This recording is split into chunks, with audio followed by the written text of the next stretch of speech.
हाँ जी, सभी को नमस्ते जी, सारे सत श्री अकाल जी। Dear students, I hope you all will be fine, hale and hearty as always, है ना। I am also fine. Well, let's start this session also. Verb forms हम लोग फिर से करने जा रहे हैं, और जैसा कि मैंने आपको लास्ट वीडियो में बताया था, I told you in my last video that this time for the next time we are not going to see the name of all these 5 categories of verbs.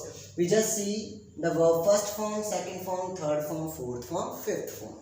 Let's start from the first one and the numbering is 15. तो 15वें number से शुरू करते हैं। 15वें number पर पहला word क्या आ रहा है? गो।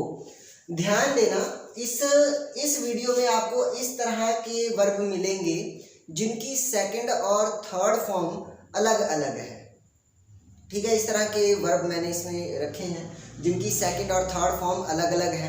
देखो, फोर्थ फॉर्म में तो बहुत इजी होता है कि बस आईएनजी लगा देना है। आईएनजी फॉर्म, फोर्थ फॉर्म कह लो, आईएनजी, इसमें तो आईएनजी लगा देना है। हाँ, कुछ एक जगहों पर जहाँ पर देखो जैसे डबल डी आ गया और कोई देखो फॉरगेटिंग में डबल टी आ गया, है ना। तो इस तरह की कुछ बातें बस ध्यान रखनी होती हैं। बाकी इसके एंड में आईएनजी जरूर लगेगा। हाँ, इसमें एस या आईएस लगना होता है, तो इन दोनों में तो ये कॉमन चीज़ निकल जाती है।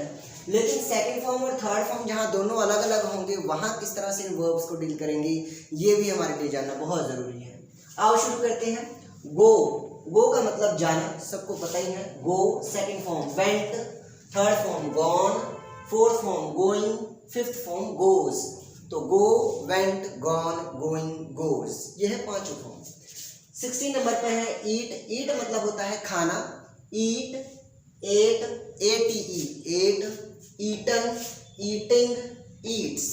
ईट, एट, ईटन, ईटिंग, ईट्स, खाने के सेंस में। 70 नंबर पर है फ्लाई। फ्लाई मतलब होता है उड़ना। जैसे हम लोग काइट्स को फ्लाई करते हैं, काइट को फ्लाई करते हैं, पतंग उड़ाते हैं, तो उड़ाने के सेंस में fly. Fly, flew, FLEW flew, flown, FLOWN flown, flowing, flows, तो fly, flew, flown, flowing, flows, ऐसे आपको याद होना चाहिए पूरे एकदम लाइनदार तरीके से, है ना। It must be at your fingertips that how to pronounciate, है ना, how to pronounciate these verbs. The next one is drink. Drink मतलब पीना। पीना के सेंस में भी होता है। ड्रिंक का मतलब जो दारू होती है, शराब होता है, उसको पीने के सेंस में भी हो जाता है। तो ड्रिंक, ड्रैंक, ड्रंक, ड्रंकन। अब देखो इसकी जो थर्ड फॉर्म है ना, थर्ड फॉर्म ड्रंक भी हो सकती है और थर्ड फॉर्म ड्रंकन भी हो सकती है। जनरली हमें ड्रंक ही याद होता है, लेकिन ड्रंकन भी होती है, तो DRUNKEN, इसको भी याद रखना है आपको। ठीक है जी। Drink, drank, drunk, drunken, drunk या फिर ड्रंकिन, ये दोनों ही थर्ड फॉर्म है। उसके बाद ड्रिंकिंग, देखो आईएनजी लग गया, फोर्थ फॉर्म आईएनजी। और ड्रिंक्स, एस लग गया ना, एंड में एस लग गया, तो ये क्या हो गया? फिफ्थ फॉर्म हो गया। आगे देखते हैं फॉरबिड। फॉरबिड, ये जो वर्ड है ना, ये आपको दिखाई देगा जब आप नरेशन टॉपिक करते हो, नरेशन चैप्टर करते हो, तो नरेशन में जब आता है ना वो इम्पेरेटिव सेंटेंसेस, ठीक है, तो इम्पेरेटिव सेंटेंसेस में ये फोरबिड यूज किया जाता है। इसकी सेकंड फॉर्म ज्यादातर यूज होती है फोरबिड, ये एकदम मस्ट है। ये सेकंड फॉर्म ज्यादातर यूज होती है फोरबिड। इसे हम प्रोहिबिटेड भी कहते हैं। तो प्रोहिबिटेड कह लो या फोरबिड कह लो, दोनों का मतलब होता है वर्जित करना, रोकना, मना करना, किसी को कोई काम करने से रोकना, ठीक है, मना करना।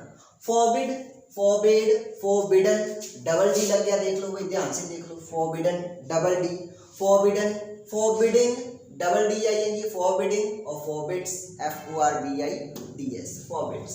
20 नंबर पर है फॉरगेट। फॉरगेट मतलब भूलना। ये तो नॉर्मल वर्ब है, मतलब जितने भी मैंने चुने हैं, मैंने मैक्सिमम को एक दो को छोड़कर बाकी सारी ऐसी वर्ब हैं जो नॉर्मल आपकी डेली लाइफ में यूज होती हैं। तो जो बच्चे इंग्लिश स्पोकन कर रहे हैं, it is also beneficial for those who are learning English spoken, है ना, जो इंग्लिश स्पोकन सीख रहे हैं उनके लिए भी ये बहुत ज़रूरी है। तो फॉरगेट का है भूलना। Forget, forgot, forgotten, double TEN देख लो, फॉरगॉटन में डबल TEN ध्यान रखना। Forget, forgot, forgotten, forgetting, forgets, ठीक है। आगे देखते हैं गिव मतलब देना।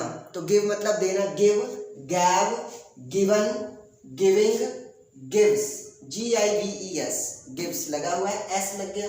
वर्ब की फर्स्ट फॉर्म लिखकर एस लगा देना है, गिव्स हो जाएगा। नेक्स्ट है हाइड, हाइड मतलब छिपाना, तो हाइड, हिड, हिडन, हिडन में देखो डबल डी आ गया, hide hid, hidden, hiding, hiding, sorry hiding, HIDING, hiding, hides, hiding, hides.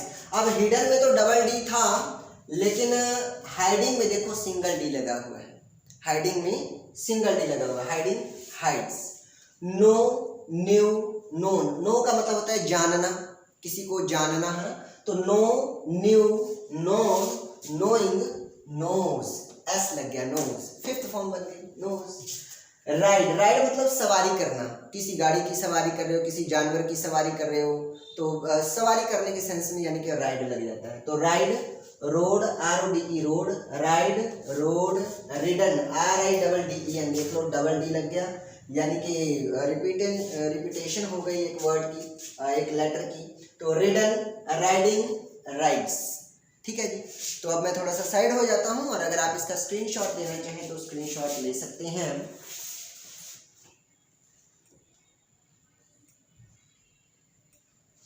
तो उम्मीद है कि अब तक आप लोगों ने स्क्रीनशॉट ले लिया होगा। तो ये सारे के सारे वर्ब्स बहुत इजी भी हैं और बहुत ज़रूरी भी हैं, तो इजी भी है, ज़रूरी भी है, तो इनको तो तुरंत कर लेना चाहिए। और कराने का जो मेरा ये तरीका, अगर आपको ये अच्छा लग रहा हो तो सबसे पहले चैनल को सब्सक्राइब करें, और अगर ये वीडियो इन्फॉर्मेटिव लगे तो इसे शेयर करने में आप बिल्कुल भी संकोच ना करें। ठीक है जी, thank you everyone giving your precious time, thank you so much. जय हिंद, जय भारत, जय आर्यवर्त।